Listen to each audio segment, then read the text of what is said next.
बिल्किस बानो नाम की महिला के साथ जो 2002 में गलत व्यवहार हुआ, उसके आरोपी को छोड़ दिया गया उत्तर प्रदेश के केंद्र की सरकार के द्वारा, गुजरात सरकार के द्वारा।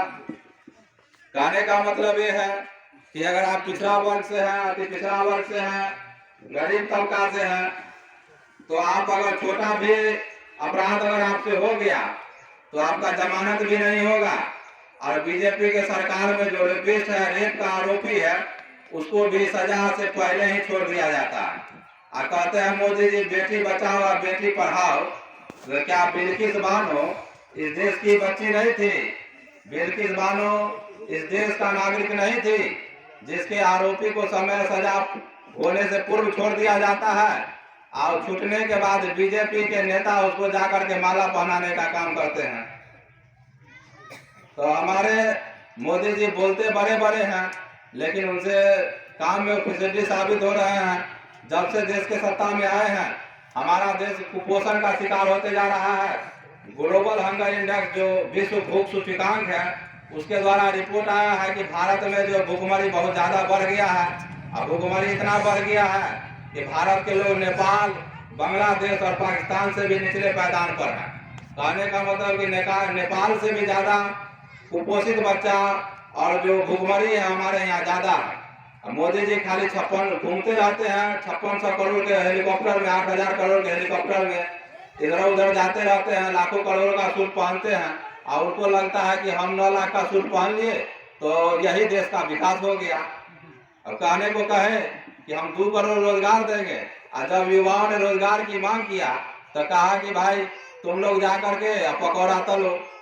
अब बताइए, अगर पकौड़ा ही तलना है तो पढ़ने लिखने की क्या आवश्यकता है? उसमें कहीं ठेला लगा करके पकौड़ा ही तलने लगे।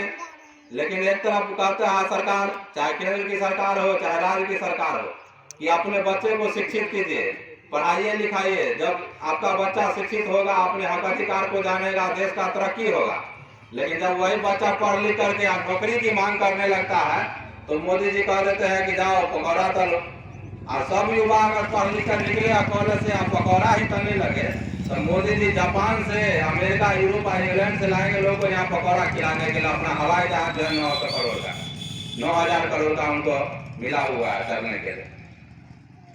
तो हमारे जो दलित समुदाय के लोग हैं, ये भाजपा की सरकार के जो साजिश है, षड्यंत्र है, उसको समझने का जरूरत है। तो दलितों में भी साक्षरता बहुत कम है और दलितों को भी लगता है कि हम बहुत बड़ा हिंदू बन गए हैं। आजकल ट्रेंड में आ रहा है ये सब। देखिए फेसबुक पर क्या लिखेगा, दलितों का बच्चा सब भी, पिछड़ा सब भी, लगता है कि बहुत बड़ा हिंदू हो गए हम भी। लेकिन जहाँ हक अधिकार की बात आएगा वहाँ जो है सो हिंदू नहीं रहेगा, वहाँ क्षुद्र हो जाएगा, अछूत हो जाएगा। अभी लोकसभा में महिला आरक्षण का बिल आया, उसमें पिछड़ा वर्ग के लोग के महिला का भी और दलित महिला का भी आरक्षण की मांग उठा, लेकिन उस पर कोई कार्रवाई नहीं हुआ। तो सिर्फ जहाँ पर दंगा करना हो, जहाँ पर दंगा करवाना हिंदू मुस्लिम का, वहाँ पर दलित और पिछड़ा हिंदू होगा, और बाद बाकी जहाँ हक अधिकार की बात आएगा वहाँ क्षुद्र और अछूत हो जाएगा। उसको जो इस देश का, जो इस राज्य का जो 15% आबादी वाला लोग है, वो कहेगा कि नहीं तुम नीचे ही रहो, उसको बढ़ना नहीं है। वो नहीं चाहता है कि आप उसके आप उसके जो है तो बराबरी में आइए। उसका बच्चा सिर्फ बड़े बड़े संस्थान में पढ़े और आपका बच्चा सरकारी स्कूल में गरीबी में मिड डे मील खा करके और किसी तरह 9वां 10वां करके रह जाए, बस उससे ज्यादा कुछ नहीं हो। और उसका बच्चा जो है सो अंग्रेज ब्रिटेन जाकर